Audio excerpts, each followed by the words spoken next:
As the title says, the boys are back in town, and we plan on kicking this off a little bit more often than we have been. Sorry, we've Yes. been a bit lazy on our end, but there's a lot of things in the world that we want to talk about that's not always nerdy. It is Jason and Max here. Podcastalypse now, episode 437 and a half. I don't know if that's true. I just made it up. But yeah, we're here to chat with you guys about everything crazy and anything. Any things you want to send our way, please do. You can email them to me at 3geekspodcast at Oh, gmail.com. this is kind of nerdy, but this is a T-shirt debut for me. I just bought this T-shirt, and it's the first time I've had it on the podcast. That's cool. I'll talk about my nerdy thing on the podcast today. But yeah, I got some weird news stories, some funny news stories I pulled from the internet, ironically from Fox News, even though I don't watch Fox News. But God, those guys piss me off so much. I just don't understand. Like, well, they had the better weird news stories because I pulled from. Well, I believe it. I believe it. Fucking Fox News. Anyway, all right. So, yeah, and I just kind of wanted to touch on, like, where I'm at and all this shit that's going down recently, and see where you're at, and this it's a big. I think it's a big cultural milestone that happened, and yes, we're gonna talk on some of that stuff too. Awesome. I'm gonna start off with a weird story, and then we're gonna kick it off to Max, kind of lighten the mood first. Yeah. And my weird news story is this. Well, are you gonna talk about this? Did you listen to the rest of the Snoop album? I have not listened to the rest of the Snoop album. So you're still halfway through. I'm still halfway through, and I'm still digging the fact that Snoop's actually dropping bars. Now, Right. there's nothing like that's going. I don't think it's going to pull me back into the album. But if Snoop and Eminem having a feud brings something out of Snoop that we haven't seen ever, because I've never heard Snoop drop bars, even on Doggy Style, which is in my top 10 albums of all time. He wasn't dropping bars. It was pretty much surface level rhymes that were fantastic. Yes. But yeah, if we're gonna get this side out of Snoop, then I want more lyrical rappers to go at him because I like what I hear so far, and it reminds me his rapping style reminds me. Anytime Snoop raps with Dre, it's always on point. So when he was on Dre's new album, it was actually really good. When he was on 2001, it was really good. Be Please on the Top Dog album, that was really good. Anytime Snoop's with Dre doesn't put up with the singing crap, and we get some good stuff out of Snoop. And I hope. Sorry. Have you listened to the song? It's something about booty. It's like drop that booty or something like that. That song was horrible. Thank you. Okay, like I was just making sure it wasn't just me. I heard that song and I was like, God, Snoop, like put it to bed. Just like stop. It's okay. I saw the video for it. And I'm like, dude, you look like you're fucking 73. Like what are you doing? All right, but that's the only song I heard off the album, so I read it off. I was just like, I'm not listening to the rest of this. Like, there's no, if this is what they come out with, then like I'm not doing it. But you're saying you listen to like 5 songs and you're liking some of it, so maybe I do got to give them a chance. But I was just ready to write this one off. Like, no, yeah, when Snoop gets with like Pharrell or Dre, it's generally a better product. But I can just do without. You can just go listen to old Snoop, and it's pretty much the same. This is what Snoop said about Eminem on his new album. All right, so it says, "Go against the game. We gotta call it with your name on it. Showstopper that dropped classics. The same person that closed curtains. Eminem has skits on his albums called Curtain Closes and Curtain Opens and so forth. We'll close caskets. It's because the crew on it too, like compilation tracks, running numbers up, but it ain't no miscalculating that. Go and Kamikaze. Kamikaze was the name of one of Eminem's big comeback albums. For me in my consecration camp. We got to take it back, cause really ain't no cake in that. Crypt to life, play Superman, I'll be your kryptonite. Superman is the name of an Eminem song. The diss is weak. But it is like comparison. It's good for Snoop. It is. Okay, man. We've got something. No, he's got somebody writing for him. That's and the thing is though, he didn't get like Drake or Lil Wayne to do it. Like he got fucking. somebody's like, "Oh, that's the shit." See, I'm not a Lil Wayne fan, but when I've taken a look at his lyrics, it's his voice that bothers me. Yeah, When, no, but when I Lil look at, Wayne, he can write raps very, yes, very well. The guy's got talent. And I'm not gonna take that away from him. no, But absolutely. Lil Wayne can cut you up. It is yeah, and I just like go get Jay-Z, go get Lil Wayne, go get Drake, somebody who knows what they're doing to write you some bars. ask Dre to have Eminem write your Eminem diss for you. No, I mean, yeah. Get Eminem to do it. Like, I'm sure Eminem could do it, and he would be happy. Like, as long as he's getting his check, the beef will generate money. So Eminem would be happy to write you some bars, bro. Well, that song was written prior to them working it out. They worked it out when Dre was sick. It seems like Okay. they're all good now.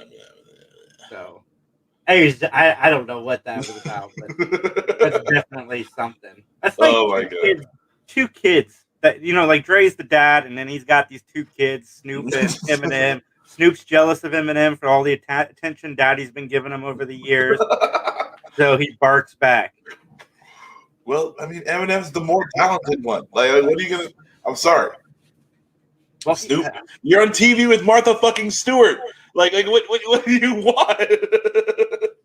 Well, Eminem pays Dre's bills right now. Like Dre doesn't have to do anything else, and he really doesn't. He just released Eminem, and he on his latest album, he even mentions that he's got Eminem checks just hanging out in his house that he hasn't even cashed. Dre made all that headphone money, and now he doesn't have to do shit. No.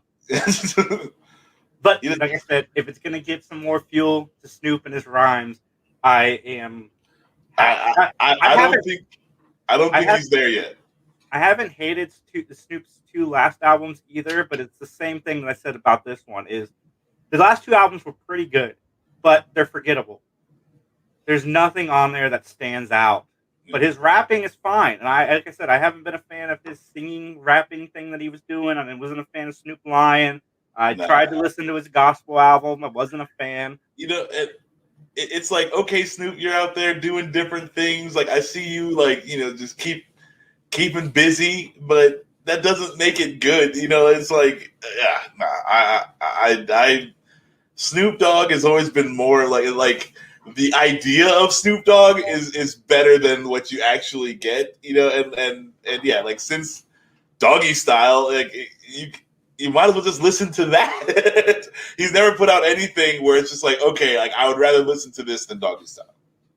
He has not, or the Chronic. Dre's first Chronic. Snoop's on it about as much as Dre is, but Dre has other people write his rhymes. You've mentioned Jay-Z. Jay-Z wrote Still DRE. Eminem wrote a lot of 2001. Snoop wrote a lot of the Chronic, the first one. So, like, Dre is smart. He's like, I'm not a writer. I'm not a rapper. These guys help me out. And you could tell when certain people are writing for Dre. Like in 2001, he was a lot faster. So you could tell Eminem was writing a lot more of his stuff than on the previous album. So, yeah, props to all those guys. I would like, before Snoop retires, Dr. Dre to do one more complete album with him. I'd love to see the two of them team up one more time. I'm surprised we haven't gotten that, but maybe one day it'll happen. He's too busy being on fucking TV with convicts. Okay, Snoop's on another. He's on another tip. It's like Ice Cube.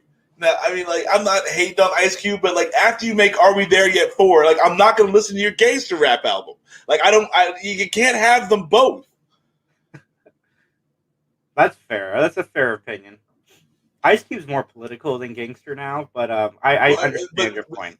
Right, like, and I'm willing to hear political because he's doing a lot of things politically. Like, he's got like his own like Black Lives Matter deal going, and he's trying to get things done. And I will hear you speak on that subject. But if you're talking about banging in the streets, I'm not hearing that. It has been fucking 30 years since you banged in any street. I don't want to fucking hear that about you. Like, that's a lie. That's a persona you're trying to push off on me. Like, yeah, no.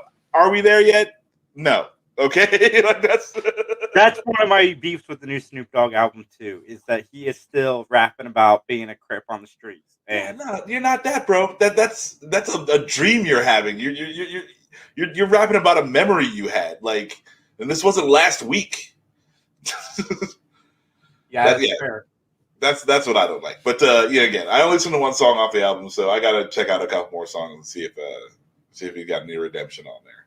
And speaking of Snoop, the way he raps, one of the disses on Eminem's new album to Snoop was, "Your opinion's like a broken calculator. That shit doesn't count. Shut your motherfucking mouth." You see, that's like better than anything Snoop said.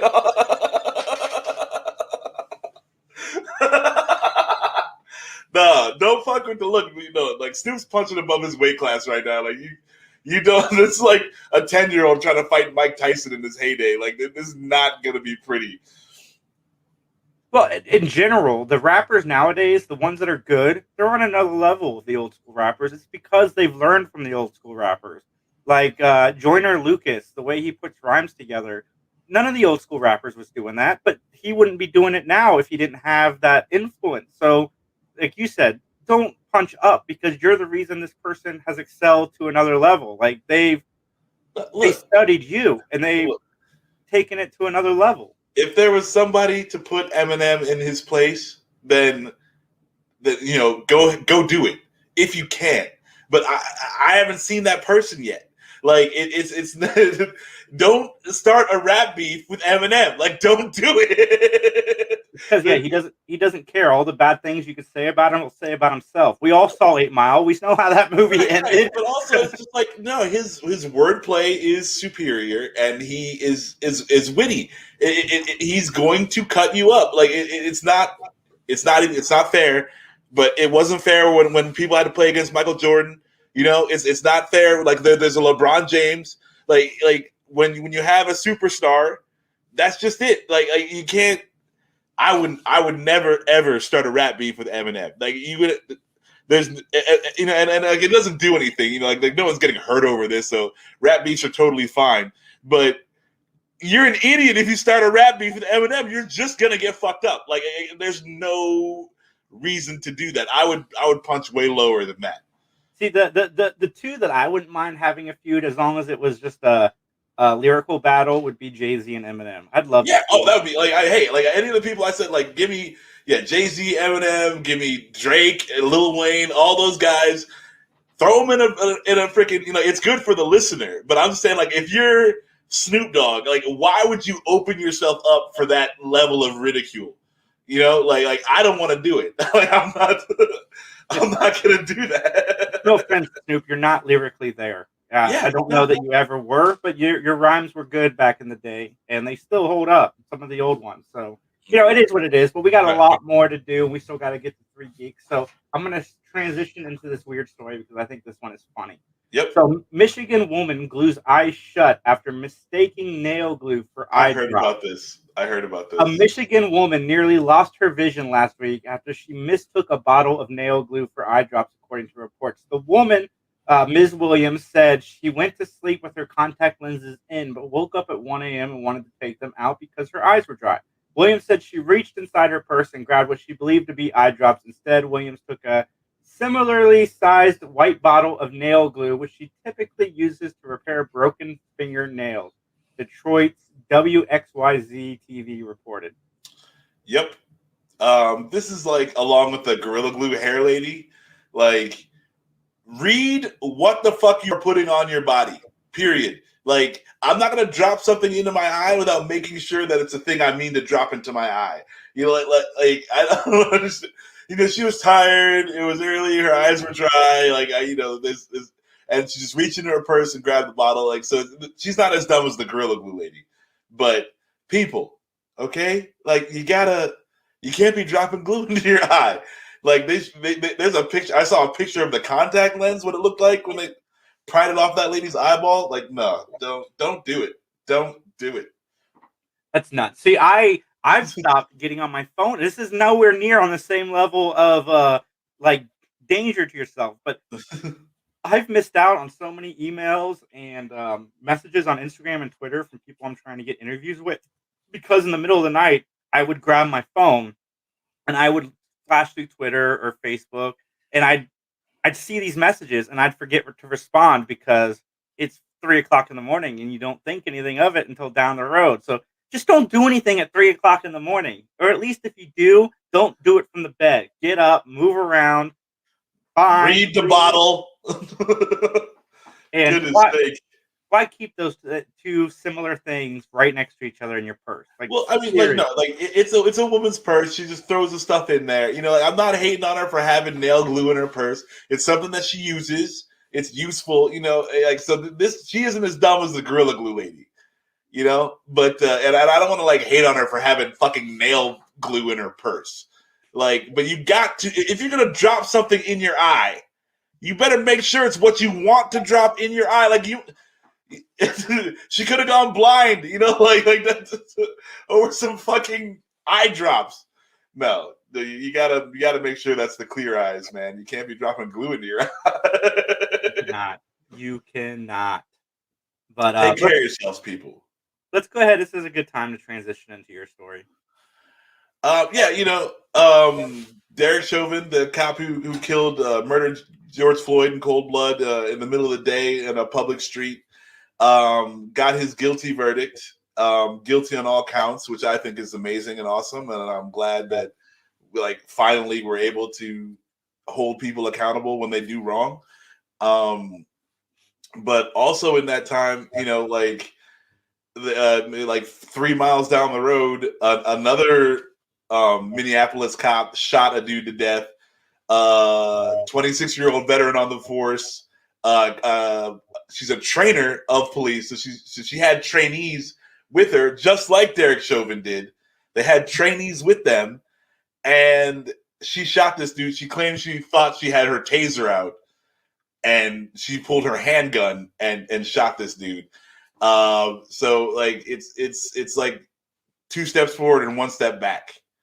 And that was the same day we had the incident with the 15-year-old girl in Ohio. No, it was like a week later because when the dude got shot in Minneapolis, that was the verdict hadn't been given yet. I think that was like a week or 2 into the trial, and then when the verdict we finally did get the guilty verdict. Another cop shot a 16-year-old girl in Ohio, and that case is a little different because she was actively attacking somebody with a knife. Like, I don't know all the details of the story because I heard that she was the one who called the police in the first place, the girl who got shot. So like there's a bunch to the story that we're missing. But I hear a lot of people comparing these two situations, and then this is where I'm worried. Like, okay, we got our guilty verdict. Now they're looking at every cop as, you know, like guilty of something wrong when, you know, like when this sort of situation is like, oh, did a white cop shoot a black person? Okay, well then he needs to go to jail. That's not necessarily true. She was actively attacking somebody at the time with a knife. So, I mean, if we want to talk about the level of, you know, like if we want to take away guns from cops, if you want to have that conversation, like I'm 100% down for it. But like, I don't see them as the same. You know, when one was a dude standing on another dude's neck for 20 minutes, one was a cop who thought she had her taser out and shot this dude, you know, and the other one was at least the cop was actively protecting somebody. You know, like, again, you're going to take the guns away and give them tasers and go non-lethal for cops, and, you know, like only SWAT or special teams can have guns. Like, I'm 100% willing to have that conversation because I agree. I do think we need to de-escalate society. You know, like, we understand that, you know, we can have a gun, like, just because you can do a thing doesn't mean you should. And you know, like, there's plenty of other countries who the cops they don't carry guns. You know, but like if the situation arises where a gun is required, they call the gun cop. And you know, like that's how that works. But yeah, I'm just like it's all up and down. You know, like it's this really crazy time right now where, yeah, I definitely I never wanted to be a cop, but it's weird being a cop, and I don't know, you know, at least at the very least, people are starting to be held accountable, and we're starting to see legislation come down to make it easier to hold cops accountable. The FOP can't just roll up and be like, because like the lady who mistakenly shot this dude, she tried to retire. She was like, "Oh, I killed this guy, but you know what? For the public good, I'll retire and I'll keep my pension and I'll keep all this stuff." And the fraternal order of police tried to just like, tuck it away, and then they move her along to a different precinct or something like that. And that's just absolutely blatantly wrong. But you can't put her in the same boat as this other dude who, again, like, he could have used less force. The things happen so fast, but he was at least actively protecting somebody.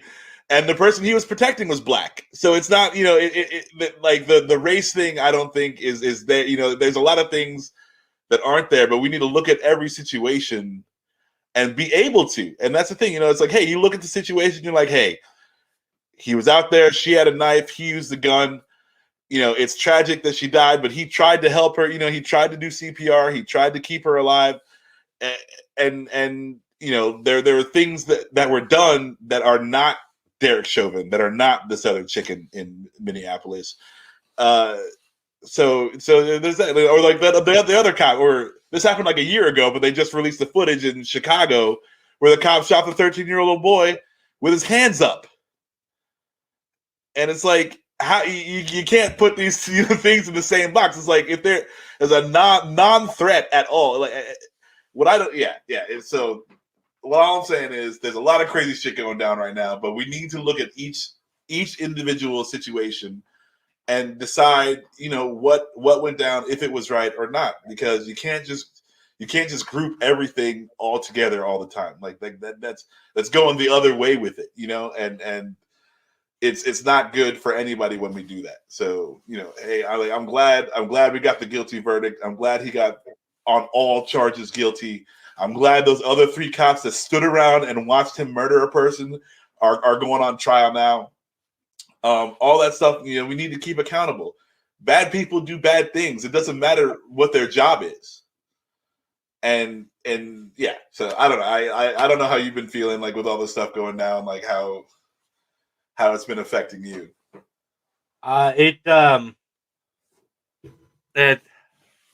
It makes me sad when stuff like this happens.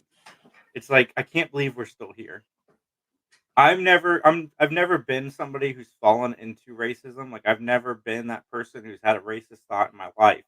And I just don't understand how we can have that still going on today. Like, it boggles my mind. And yeah, I mean, cops see a black person and they suddenly assume that they're carrying a gun, even with their hands up, with nothing in it, or carrying a Subway bag, or whatever it is. It's ridiculous. And I agree, the stuff with the 16-year-old, it is different, and I that's why I brought it up. I wanted to hear your opinion, but I just get sad every time I hear one of these stories. Like, Yeah, can't this stop? Like, seriously, can't we find a way to make this stop? To me, I mean, it's ridiculous, and I don't understand it. yeah, and I like to have the conversation where we're like, okay, well, the police don't need this level of force all the time. Like, if you're getting a traffic ticket, you don't need a gun there. Like, it's not, but it's not relevant to what's going on right now. So yeah, I mean, it is sad. It makes me sad too. It's just, yeah, like, let's talk about policing and the level of society we need to get to. I do like that, a lot of the shows that I watch a lot of cop shows. I like Mhm. that they're tackling this issue. Like, a lot of cop shows have been irresponsible in this category, but lately they've all been self-correcting and reflecting. Like, I watched The Rookie, and they just handled racist cops very, very well. And I'm glad that it's becoming part of the conversation, even on the water cooler shows. They're bringing it into the conversation so we can talk about it and discuss, and hopefully find new ways to make this happen. And I'm not anti-cop. I understand they serve a purpose, but we gotta look at this problem that we have. We gotta find a better way to recruit people, better background checks. I don't know. We just Well, got to. I think the accountability is going to go a long way. You're like, hey, if you're fucking heinous, if you want to just murder people, you're going to go to jail for being a murderer. Like, that wasn't happening before, and it's starting to happen now. And like you're saying, even on TV, they're like, hey, like these fucking people, like just because you have one asshole doesn't make the whole force bad. But the other people on the force need to identify this asshole. Like it's not just like oh there's one bad apple, but it's like if you don't pick up the bad apple, it ruins all the other apples. Yeah, on for instance, The Rookie, they don't show just the bad cop. They show all the people that enabled the bad cop too. Like there's a black officer that cop trained that's super loyal to him. So whenever he saw these bad things happening, he never reported it because this guy is ahead of him and can help him further his career. They really get into like how far that web spreads, and I right. thought that was and that's the problem. But like we're starting to see, like the Minneapolis chief or whatever, he fired Chauvin and all those guys. He's like, this is bullshit.